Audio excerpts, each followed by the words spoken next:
Well, good evening, everyone, and welcome back to AJ 101 Criminal Law Online. And this is going to be our lecture on Chapter 14, and we're going to talk about burglary. And I'm going to upload some really cool videos on burglary. One is actually going to be a burglar who kind of takes you around and shows you exactly how he breaks into houses, which is, kind of weird and kind of cool at the same time. But that will help us add some context to our discussion this evening on burglary. So, and again, there's going to be a lot of sections in some of these chapters and these last couple of chapters that we're going to talk about, like chapter 14, 15, and 17. And again, take the time to kind of go through the terminology quizzes and reading through your textbook to make sure that you've got some good context as we're having some of these discussions. So let's move on and talk about burglary. So what is it? Now, there's a shorter version that you kind of see before you that talk about the essential elements of burglary, but let me kind of give you more of the penal code definition, if you will, with a little bit of legal ease. So every person who enters any house, room, apartment, tenement, shop, warehouse, store, mill, barn, stable, outhouse, yeah, I know, or other building or tent, interesting, camping tent, vessel is defined in section 21 of the Harbors and Navigation Code, floating home, etc., railroad car, locked or sealed cargo container, whether or not mounted on a vehicle, trailer coach is defined in section 635 of the Vehicle Code. Any house car is defined in section 362 of the Vehicle Code. Inhabited camper as defined in section 243 of the Vehicle Code. Vehicle as defined by the Vehicle Code when the doors are locked. Aircraft as defined by section 21012 of the Public Utilities Code.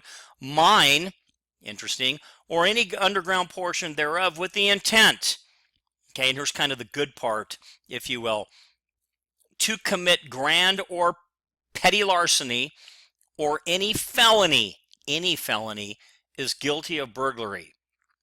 As used in this chapter, inhabited means currently being used for dwelling purposes, whether occupied or not. A house, trailer, vessel designed for habitation or portion of a building currently being used for dwelling purposes if at the time of the burglary it was not occupied solely because of natural or other disaster caused the occupants to leave the premises. Wow, that was a lot of information and I spoke really quickly, but that's what burglary is. So let's kind of bring it down and focus it in so we can kind of get a hold of it a little bit. So the essential elements of burglary are entry, actual or constructive, and I'll talk about what that means in just a minute, okay? Of a building, dwelling or structure, or vessel, or a vehicle like a car when the doors are locked, or an aircraft with, okay, specific intent. We talked about general intent and specific intent in different chapters. To commit petty theft or any felony, any other felony, would then bring about the section here of burglary. Now, the act of entry, if you will, let me give you a little history first. So at common law, burglary was a felony and punishable by death, and the crime at common law consisted of breaking in and entering a dwelling or a house at nighttime. Now, California requires only entry, okay, whether forced or not, as long as the suspect has that requisite intent, that specific intent. And it is no longer necessary for burglary to be committed at nighttime to be considered a crime. So it can be daytime as well. So hopefully that kind of, understand, you get a better understanding there. So as previously indicated, so the act of entry here for burglary, in order to constitute a burglary, there must be an entry no matter how slight. One of the various structures or places listed in the statute. Now, while at common law the entry had to be accomplished by breaking and entering. California, again, has no particular degree of breaking. It's not necessary. The act necessary to the completion of the crime of burglary need not amount to the taking or asportation, you've heard that word before, which means moving of an article of value, nor is it necessary that some felony actually be carried out within one of those designated structures. The offense is complete, okay, the moment that entry is made, even though after the entry the burglar may actually abandon the crime or leave the presence or whatever. So let me also talk about those things that I'll back up here for a second and talk about constructive. See if I can find it here. There we go. Actual or constructive. So we heard these terms, okay?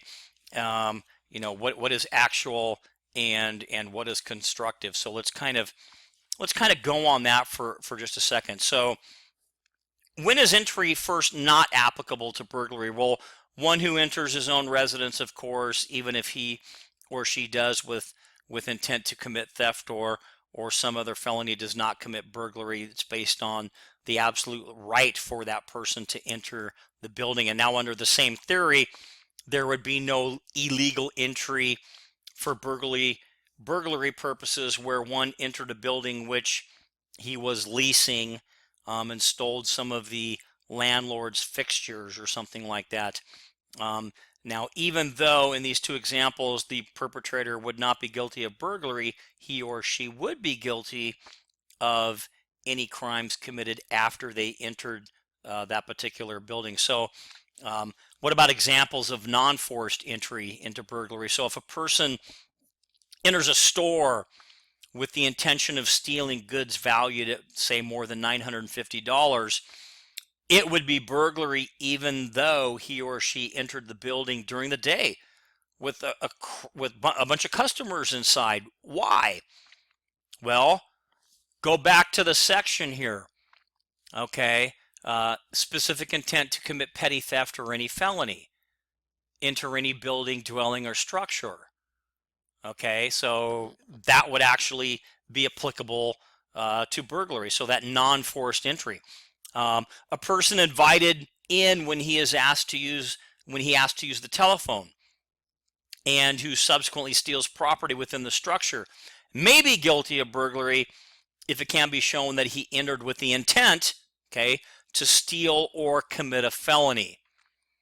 How about a person who enters a public coin-operated laundromat with the intent to commit theft valued at more than $950, commits a crime of burglary, even though the laundromat was a public place and the entrance was made during business hours. So there you have that. So now constructive entry. So actual entry is simple, right? Like you actually go in. That makes it kind of easy for us. But what about constructive entry? What does that even mean? So entry of a structure for the purpose of burglary need not be made by the physical person of the defendant. Entry may be made by another person on the defendant's behalf or by means of an animal. I don't know, maybe you have a dog that goes in and steals something. Tool or instrument under the defendant's control. In both such cases, the entry is said to be constructive on the part of the perpetrator or the suspect. So an example, let's say a suspect committed constructive entry by inserting a small three-prong garden fork into the return slot of a video rental store. He hooked up several tapes and pulled them up to the return slot for removal. The perpetrator, that suspect, is guilty of burglary. How about inserting a stolen automatic teller machine ATM card into a bank panel to withdraw funds? That one though is not sufficient to constitute entry for second-degree burglary. So it's the intent. Okay, in all cases of burglary, there must be specific intent to commit a theft, either grand or petty, or a felony within the structure burglarized. No other intent, however strong it may be, will suffice. The perpetrator's intent may be inferred, in most cases, from the facts and circumstances surrounding the commission of the crime. Thus, an entry into a structure with the intent to commit an act denounced by Section 288, oral copulation, constitutes the crime of burglary, even if it can be inferred that the defendant's conduct was such as to enter with specific intent to do that sex crime. Okay, so kind of interesting. Similarly, so a prima facie case, okay, of burglary is established when a defendant enters a dwelling in the nighttime and seizes a female who is asleep and then runs away after the victim screams. In this case, it may be inferred from the facts and circumstances present that the accused person entered with the intent to commit rape. Go back to the section, with specific intent to commit petty theft, larceny, or what? Any other felony. Make sense? Okay, one more thing, and then we're going to go ahead and kind of like move on, because like I could just keep talking forever. So what about shoplifting then? So we have like burglary, and everybody thinks, well, if you go into a store then and it's open, then you're going to be guilty of like burglary and not shoplifting. Well, so here we go. So the contrast between burglary and shoplifting. The misdemeanor offense of shoplifting consists of entering an open commercial establishment. Okay, so you got to look at the elements here. During business hours, where the value of the property taken or intended to take does not exceed $950. An act of shoplifting as defined must be charged as shoplifting and may not be charged as theft or burglary. However, breaking into that same store when it's closed with the same intent would be what? It would be burglary, regardless of the amount of loss. So that just kind of gives you a little bit of history, and we talk a little bit about burglary, and we did talk a little bit about the act of entry. And in order to constitute burglary, there must be entry, no matter how slight, and no breaking is necessary. Could it be an unlocked door? Yes, it could. The offense is complete the moment entry is made, as long as the assailant intended to commit theft or any felony. And I think that I've driven that home enough. Burglary includes the actual and or constructive entry. We kind of gave an example of that. And of course, one may not commit burglary to his or her own residence. The intent, we covered that. In all cases of burglary, there must be a specific intent to commit theft or a felony within the structure burglarized. The specific intent to commit the burglary must exist at the time of entry. The suspect's intent may be inferred from facts or circumstances surrounding the case. And a completed case of burglary does not depend on whether the assailant was successful in their crime or not.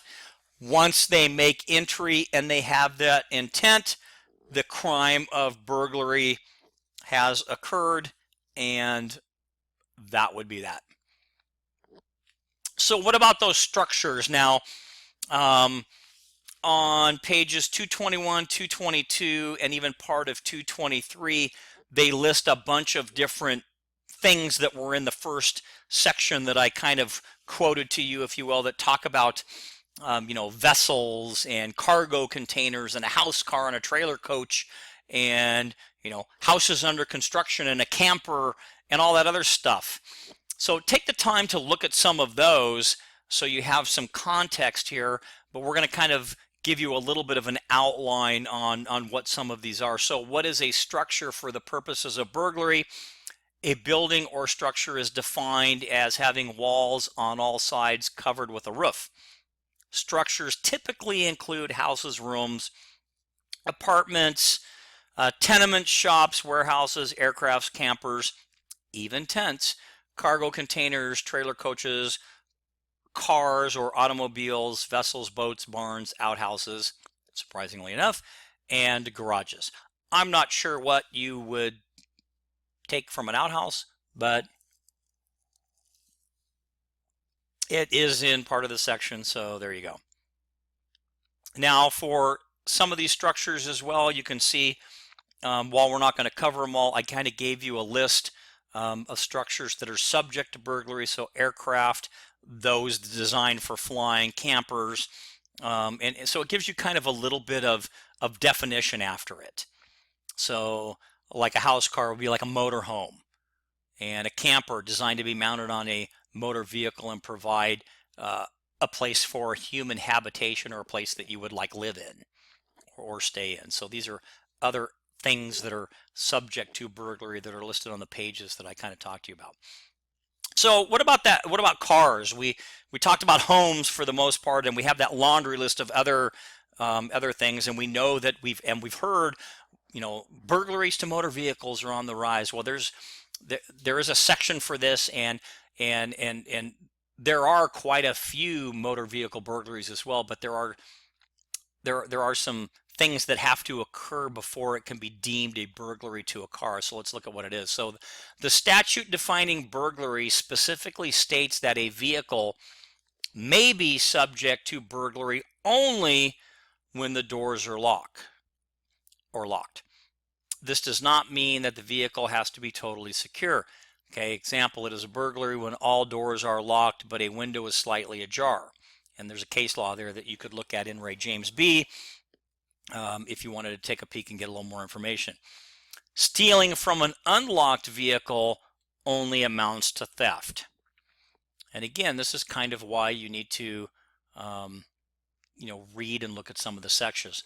So houses under construction can be burglarized as long as the structure includes a roof and walls on all sides, because we know that from the definition.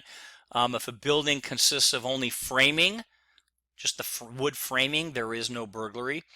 To constitute a burglary of a camper, the camper must be inhabited. Taking from an uninhabited camper would simply be theft, just like the unlocked vehicle. Residential burglary can be committed as to any structure which is attached and basically integral to the residence, like a garage or a carport or even an enclosed patio. So how many degrees of burglary are there? And what are the punishments and what have you? Oh, and one thing real quick. So let me go back to the car. I just kind of remembered this. So we know the front part of the car, like the passenger compartment. If you have the doors locked and the windows rolled up, but one's a little bit ajar, it's not totally secure, but that would be a burglary. But if the doors were unlocked, it would not be. Well, what about the trunk? So, how is that? Because the trunk typically is, secured, right? Or if it's closed.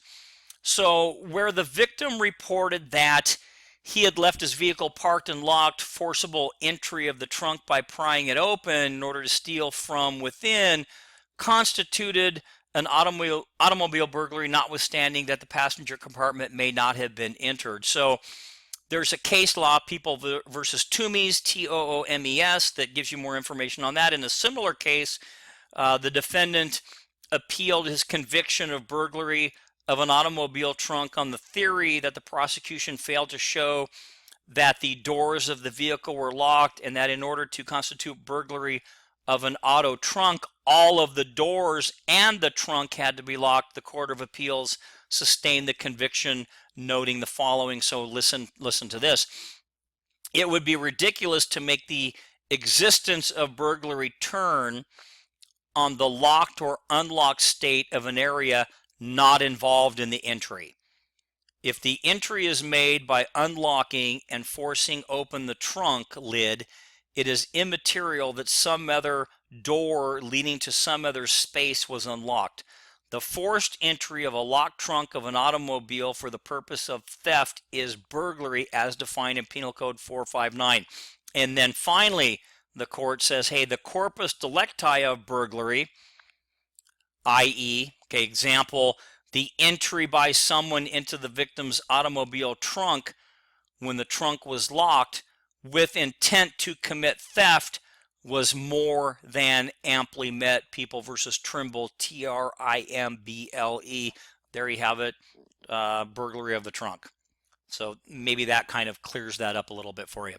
So now back to kind of where we were, degrees of burglary. So Penal Code 460 talks about degrees of burglary, and first degree would be to an inhabited dwelling. And again, the people don't have to be home, it just needs to be inhabited. And second degree would be all others. So there's no distinction between day and night, as in like the old common law where it had to be at nighttime, doesn't matter. An inhabited dwelling means that persons must actually reside in the building, which is customarily used for dwelling purposes, and vessels and boats must be designed for habitation to be subject to first degree burglary. So like a houseboat, where people would live in the houseboat, that would actually constitute burglary.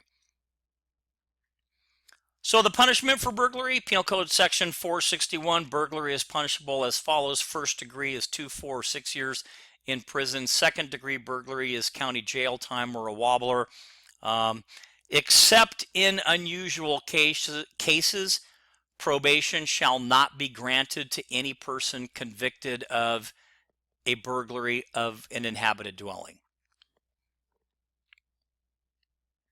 And then what about when burglars use something else, like explosives or an acetylene torch, typically to force their way into maybe a bank or a vault or some type of commercial building or something like that? Penal Code 464 gives us kind of the essential elements of that. So any person with intent to commit a crime enters day or night any building, opens or attempts to open any vault, safe, etc. by use of a torch or similar device or by explosive device, that's going to be a felony punishable in the county jail. And a secure place is defined as is one designed primarily for the purpose of storing valuables, and includes things like a fire safe or something like that that you might even have in your own house. So here's kind of an interesting section, okay? And a couple of new things have been added. Actually, one thing has been added, and this is a great section for you to know as law enforcement, because we talked before about those about things like reasonable suspicion and articulable suspicion or articulable facts, and how you build your case. And when you're talking about those that steal or burglarize, this section here plays right into that, because you may stop somebody in an area where you didn't see them committing a burglary, and perhaps they haven't done it yet, but they might be in possession of some things that would lead you to believe that they are burglary tools.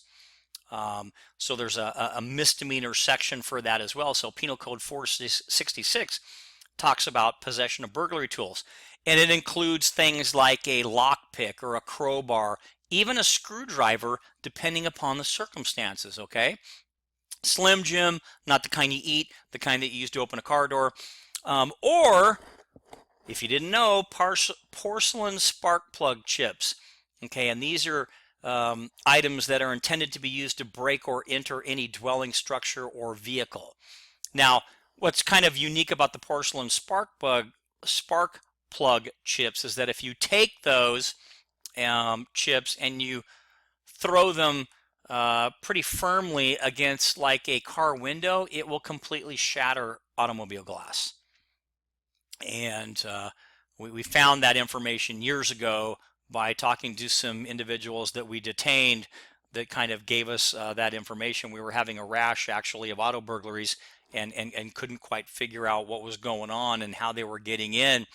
And we were finding these younger juveniles and even adults in possession of like either a whole spark plug or pieces of porcelain. And we kind of put two and two together, and turns out they were using these spark plug chips to break into cars. So there you go. And then there's other sections that talk about having like a vehicle master key, which only maybe an automobile shop or repair shop or something would have. Unlawful possession of vehicle keys, like shaved keys, where they shave down the sides of the key so it'll fit in any ignition, or a code grabber, which is something that will record numbers, or unauthorized duplication of keys. There's a lot of little sections in there that talk about these things. And so again, that's why you would need to, kind of read so you can see all the little nuances of all these different sections that talk about burglary tools. So imagine, if you will, let's take a minute and kind of talk about a scenario. So it's 1 o'clock in the morning and you're patrolling the south end of town, which is your commercial district, and all of the businesses are closed because it's Saturday night, well, Sunday morning at 1 o'clock in the morning. And you see a couple of guys in big jackets and, beanies on, and they're walking, and they come out from behind a building, and you stop them, and one of them has, say, a crowbar, the other has a hammer, they have a couple pairs of gloves and a flashlight. What do you think? They're just out there hanging out. They're just going to, they're going to have a yard sale and sell their tools. Okay, the chances are that these individuals were going to possibly do a burglary, or already did the burglary, or what have you. And in that circumstance, based on time, location, time of day, maybe their statements, and what they were in possession of, you would have a very, very good arrest for possession of burglary tools. Do you see how that fits together? So hopefully you kind of get that a little bit. So we talked about burglary, and let's kind of finish up with something that's called unlawful forced entry. So it may not be burglary, okay, but it may be somebody entering some other thing. So let's kind of read about that one for a second. So any person other than a police officer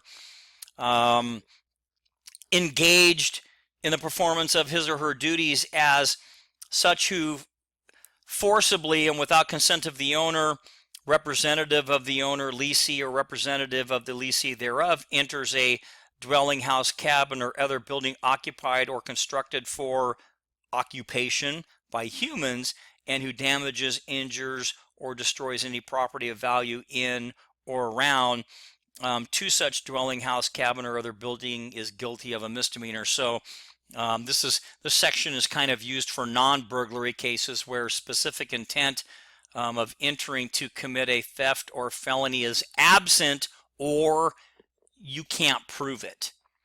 Okay, Penal Code Section 603. Now, 603 is an appropriate section, again, to use in non-burglaries where specific intent of entering to commit the theft or felony is absent, or you can't prove it. Now, the building entered, again, has to be a dwelling, house, and the entry must be forced.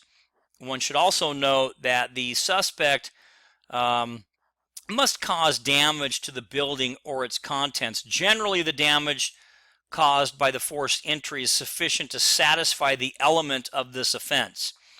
Consumption of food in the house would constitute destruction of property, as used in this section, as well as would vandalism or defacing property in the house, like breaking in and spray painting the walls or something like that. So this would be that unlawful forced entry type section that you could use. All right, well, that was pretty quick, so that's good. And that was chapter 14, and that was burglary. And again, I'll post that video of the burglar that talks about how he commits his crime, so you can kind of get a look on how he does that.